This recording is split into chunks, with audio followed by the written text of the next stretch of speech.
જય શ્રી કૃષ્ણ. રાધે રાધે દર્શક મિત્રો, સ્વાગત છે તમારું સોનલ ડિવાઇન ભક્તિ ચેનલ ઉપર.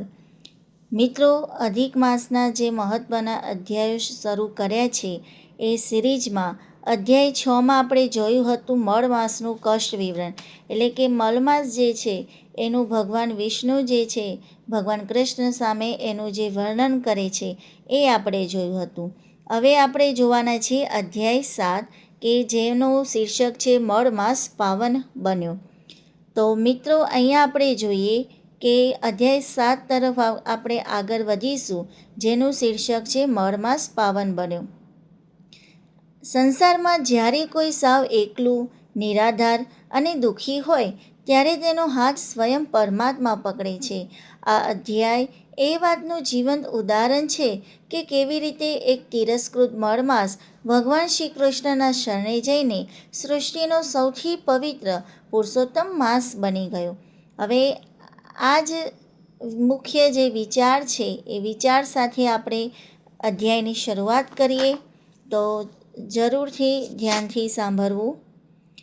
નૈમિષારણ્યમાં એકાગ્ર ચિત્તે કથા શ્રવણ કરતા ઋષિઓ સામે જોઈને સૂત પુરાણી કહેવા લાગ્યા, હે ઋષિઓ, વૈકુંઠાધિપતિના શ્રી મુખેથી અધિક માસની વ્યથા સાંભળીને ભગવાન શ્રી કૃષ્ણ દયાની વૃષ્ટિ કરતા બોલ્યા, હે વિષ્ણુ, આ દુઃખી જીવનું કષ્ટ નિવારવા તમે જે શ્રમ લીધો છે તેનાથી ત્રિલોકમાં તમારો યશ વધશે.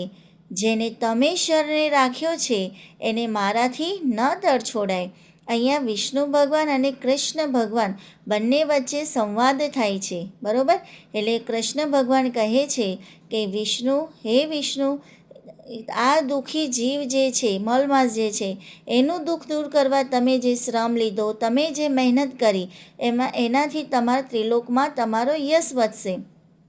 જેને તમે શરણે રાખ્યો છે એને મારાથી ન તરછોડાય. વળી જેનો કોઈ સ્વામી નથી એનો સ્વામી હું છું. હું જ સૂર્ય છું, હું જ ચંદ્ર છું, હું જ અનાથનો નાથ છું.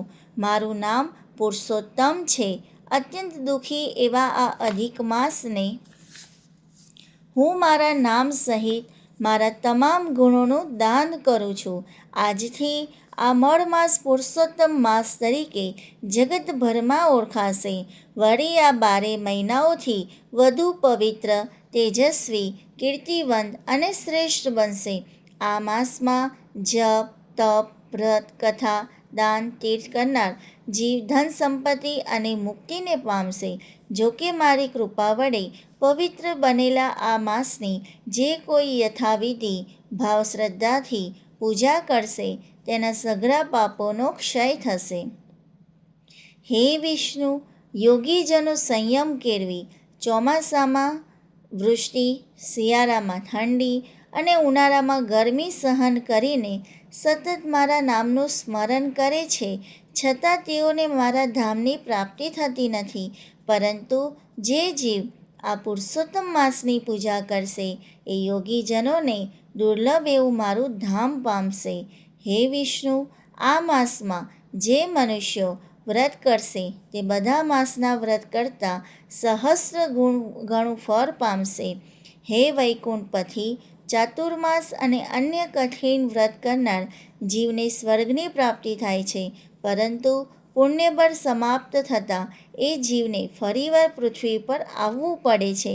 પરંતુ જે મનુષ્યો અતિ પાવન એવા પુરુષોત્તમ માસનું વ્રત કરશે તે જન્મ મરણ આદિવ્યાધિ ઉપાધિના કષ્ટમાંથી મુક્ત થઈ સદાયના માટે મને જ પ્રાપ્ત થશે. હું આજથી એનો સ્વામી બન્યો છું. તેથી આ માસનું યથાવિધિ વ્રત પૂજન કરનાર જીવની હવે શું હું ચિંતા કરીશ? હે વિષ્ણુ, તમને તો વિદિત છે જ કે મારા ભક્તો કરતાં પણ હું મારા ભક્તોના ભક્તની વિશે સંભાળ લઉં છું. મારા ભક્તોની વારે દોડી જવામાં કદાચ કોઈ વાર મને સંજોગવશ વિલંબ થઈ જાય, પરંતુ પુરુષોત્તમ માસની ઉપાસના કરનાર જીવના સંકટ નિવારણમાં હું પરનોય વિલંબ નહીં કરું. હે વિષ્ણુ, એ પણ સાંભળી લો કે કદાચ કોઈ અજ્ઞાની અને મૂર્ખ જીવ આ માસમાં જપ તપ, સંયમ નિયમ અને દાન ધર્મ નહીં કરે તો એને સપનામાં સ્વર્ગની પ્રાપ્તિ નહીં થાય. વળી જે કોઈ આ પાવન માસનો તિરસ્કાર કરશે તે તો તથા આ માસમાં ધર્માચરણ નહીં કરનાર તો કુંભી પાક નર્કમાં વાસ થશે. હે વિષ્ણુ, મારા નામથી અત્યંત મહિમાવાન બનેલ આ માસમાં વ્રત કરનાર પુત્રહીન મનુષ્ય ઉત્તમ પુત્ર પ્રાપ્ત કરશે, દુર્ભાગી ભાગ્યવાન બનશે, દરિદ્ર સંપત્તિ પ્રાપ્ત કરશે. હે વિષ્ણુ, આજથી જગતના તમામ જીવ આ પાવન માસનું પૂજન કરશે, કારણ કે મેં એને મારું ઉત્તમ એવું તેજ આપ્યું છે. હવે તમે એને ખુશીથી લઈ જાઓ અને પૃથ્વી પર પાછો મોકલો. ભગવાન નારાયણ દેવર્ષિ નારદને કહી રહ્યા છે, હે વત્સ, ભગવાન શ્રી કૃષ્ણના વચનો સાંભળીને પ્રસન્ન થયેલા વિષ્ણુ ગોલોકાધિપતિને પ્રણામ કરીને અધિક માસને સાથે લઈને વૈકુંઠમાં આવ્યા. હે દિવસથી મળ માસ સમગ્ર સૃષ્ટિ પર પવિત્ર એવા પુરુષોત્તમ માસના નામથી ઓળખાવા લાગ્યા. તો મિત્રો, અહીંયા અધ્યાય 7 પૂરો થાય છે. તમે સાંભળ્યું કે અધિક માસ, પુરુષોત્તમ માસ, ભગવાને ખુદનું તેજ આપી દીધું, નામ આપી દીધું, બધા જ ગુણ આપી દીધા. તો એ પુરુષોત્તમ માસનો કેટલો બધો મહિમા ગણાવ્યો છે કે 4 માસનો જે ઉપવાસ ચતુર્માસ કરવાથી પણ જો એ ફળ મળે છે તો એ સ્વર્ગમાં વાસ થાય છે. પણ આ જે પુરુષોત્તમ માસનું વ્રત કરવાથી આપણે સદાયને માટે પ્રભુના થઈ જઈએ છીએ. અને કેટલો સરસ મહિમા કયો છે, ખુદ કૃષ્ણ ભગવાને જ મહિમા કયો છે. તો પુરુષોત્તમ માસ કેટલો મહત્ત્વનો છે. હજુ પણ દિવસો બાકી છે, તો જરૂરથી આપણે બીજું કાંઈ ના થાય તો કાંઈ નહીં, પણ જેટલું બને એટલું કામ કરતાં કેમ કે એટલો ટાઈમ ન હોય તો કામ કરતાં પણ આપણે ભક્તિ કરી શકીએ છીએ. અને વિડીયો એવી રીતે જ રેકોર્ડ કરું છું કે તમે એક સમય કામ કરતા હોવ ને તો પણ હું પોતે ગૃહિણી છું તો ખબર છે કે કેટલા કામ હોય ઘરમાં, છોકરાઓ સંભાળવાના હોય, ઘણી બધી જવાબદારીઓ હોય. તો એટલા માટે વિડીયો આવી રીતે ઓડિયો રેકોર્ડિંગ કર્યા છે કે તમે ચાલુ કરીને પણ શાંતિથી સાંભળી શકો શાંતિથી. તો પણ ઘણું આપણને સમજવા જેવું છે. અને બહુ જ મહિમા કયો છે કે જપ તપ કરો, નાનું કોઈ દાન કરો, બરાબર. તો બહુ સરસ કહેવાય કે ભગવાન ખુદ કૃષ્ણ ભગવાને પોતાના તમામ ગુણો જે છે પુરુષોત્તમ માસને, પુરુષોત્તમ જે મળ માસ કહેવાતો હતો એને આપીને એનો કેટલો મહિમા ગાયો છે. તો અહીંયા જે છે અધ્યાય 7 પૂરો થાય છે. હવે આ અધ્યાયમાંથી આપણને શું બોધપાઠ મળે છે એ આપણે જોઈએ. તો મિત્રો, આ અધ્યાયનો સરળ સાર એ જ છે કે જે જગત દ્વારા નકારાયેલું છે તેને જો ઈશ્વરનો આશરો મળી જાય તો તેનું નસીબ પલટાઈ જાય છે. મલમાસ કે જેને બધા અપવિત્ર ગણતા હતા તે ભગવાન શ્રી કૃષ્ણના શરણાગત થવાથી પુરુષોત્તમ માસ બનીને તમામ મહિનાઓમાં સર્વશ્રેષ્ઠ અને પૂજનીય બની ગયો. આ મહિનામાં નિસ્વાર્થ ભાવે કરેલી ભક્તિ સીધી ગોલોકધામની પ્રાપ્તિ કરાવે છે. બીજું આપણે જોઈએ કે આ જે વાર્તા છે એમાંથી આપણને બોધ મળે છે.